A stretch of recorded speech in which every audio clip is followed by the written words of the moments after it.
Hi, it's Adam from Reality Manifestation, and within this video, I'm going to be going through how to understand the differences between intuition and emotion. By the end of this video, you'll understand what an emotion is, what a gut feeling and intuition is, and how it's vitally important to understand the differences between the two, because if you get these confused and wrong, you could be making an inaccurate decision over a subconscious belief that's actually going to bring detrimental results, whereas in comparison, by understanding your intuition, you'll be guided by a greater intelligence that will lead you in the right direction. With that said, let's get straight into it. So let's start off by going through what is an emotion. Now, there's no scientifically approved or accepted clear definition of what an emotion exactly is. But for the sake of discussion, and so it fits in with the context of this video, an emotion is simply a state of consciousness, which is how we're experiencing a given situation, which can be influenced by biological and neurological factors, which usually comes from associations that we're unconscious to, which differs from a feeling, as this can just be a simple biological response to sensations such as hunger, being tired, or physical pain. Even though your emotions can influence these feelings, but it's not the same thing. Like I said before, it's difficult to give an exact definition or to describe exactly what an emotion is, because it's not fully understood yet, but for practical purposes, just know it's more aligned with based on your beliefs and your association to a given experience, and how you're feeling is a representation of the association and the meaning they've attached to what you're experiencing in that moment. So I know I've spent a long time describing what an emotion is, but this is vitally important for now when I go into intuition, so you can start clearly seeing the differences between the two. Now, as for intuition can be described as a clear sense of knowing, which usually isn't backed up by a clear logical reason to why. So it's not the same as an emotional experience, but it can be easy to confuse the two. But when you're experiencing intuition, you'll definitely know the differences between the two if you have an intuitive feeling about something, because you'll just know the answer to something. But the difficulty is, since intuition is coming from a greater intelligence, something that's not yet fully understood by modern day psychology, and goes out of the scope and the dynamics of how our minds tend to work that we're aware of in our physical human form. And because of this, it's our subconscious beliefs and how we view the world and the experiences references we have that makes us challenge and question intuition, which is the reason why we're actually unsure and struggling to tell if something is intuition or just simply emotion. Because as you're actually experiencing intuition, the difficulty is, since how our brains are wired, your brain's trying to keep yourself safe, as that's the brain's job, is to keep us to either avoiding pain or gaining pleasure, as that's its top two drives. If you don't have any logical references or clear reasons why to listen to the intuition,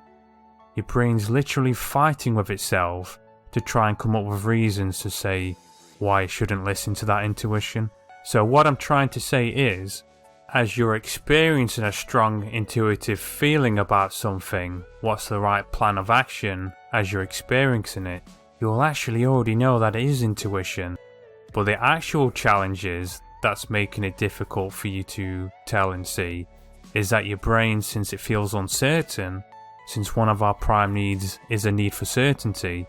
will try and get you to avoid following and trusting the intuition, because logically your brain's saying, no, you shouldn't listen to that,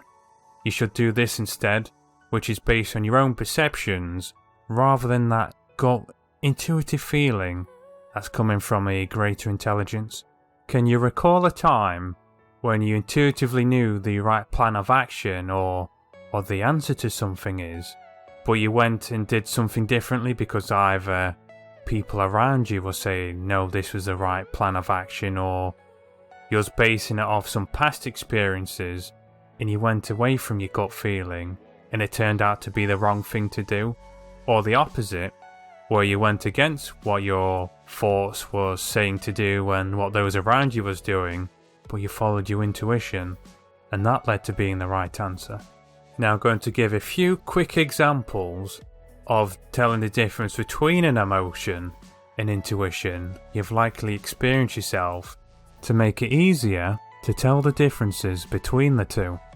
Can you recall a time you first met someone and for some reason you just had an instant disliking to them? You didn't know why for definite, but there was just something about them that made you think, oh, this reminds me of such a person I didn't like in my past because of X, Y, Z, or the way they're wearing their clothes, or even how they're eating, just something about them you didn't like. And within a few weeks, maybe even months or years, it turned out to be someone you did really like and became one of your closest friends, or someone you was at least a close acquaintance with, someone who you got along with, but initially you had a strong disliking to them. So that's an example of an emotional response that will be based on subconscious associations and past experiences and references that you're associating to how you're perceiving that person who you've only just met. Because without actually knowing them, how can you make an accurate decision of how you feel to them or what you think about them? But automatically, if you're having a strong emotional response to someone or given situation, as I've said, using the word, that's an emotion. Now, on the flip side, in contrast with intuition, have you ever met someone and you're more likely to be able to relate to this at a place of work,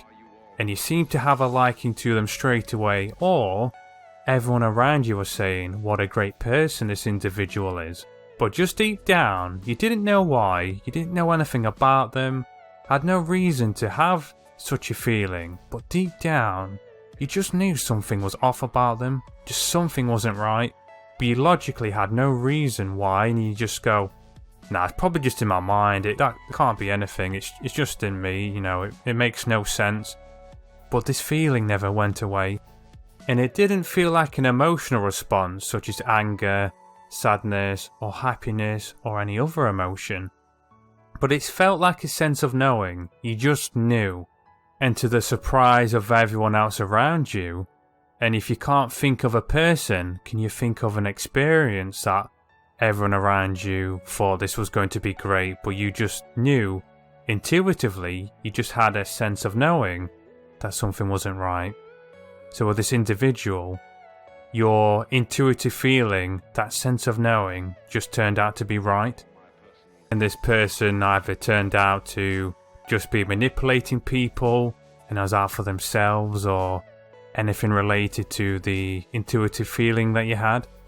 and didn't turn out to be the person you expected yourself or who those around you expected. I've realised I've said the feeling of knowing, but more accurately it'll be a sense of knowing is a more accurate way of describing intuition. So there's plenty of different methods and ways of improving your ability to trust your intuition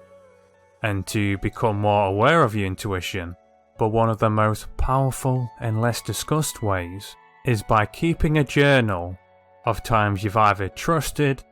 or didn't trust your intuition. By trusted, I mean acted upon it and taken the action that you knew was either right or wrong based on your intuition. And over time, after you've got enough of a record of proving basically your intuition was right, this will start to prove to the logical parts of your mind that your intuition knows what's best. Because if you just try to convince your mind without enough logical references, your mind's always constantly going to try and battle with your intuition and tell you to ignore it, or even suppress it to the back of your mind and overlay it with different emotions, thoughts and different sensations, and make it much harder to be in alignment and sensitive to your intuition. I hope you found this video useful. If you have, if you could like and subscribe, as this will let us know what kind of videos you are wanting us to make more of, and also if you could share this with anybody who you know would benefit from learning the differences between their emotions and their intuition. And also comment down below of any examples you've trusted or didn't trust your intuition and what the results were as a consequence. I hope you found this video useful, and I shall see you soon.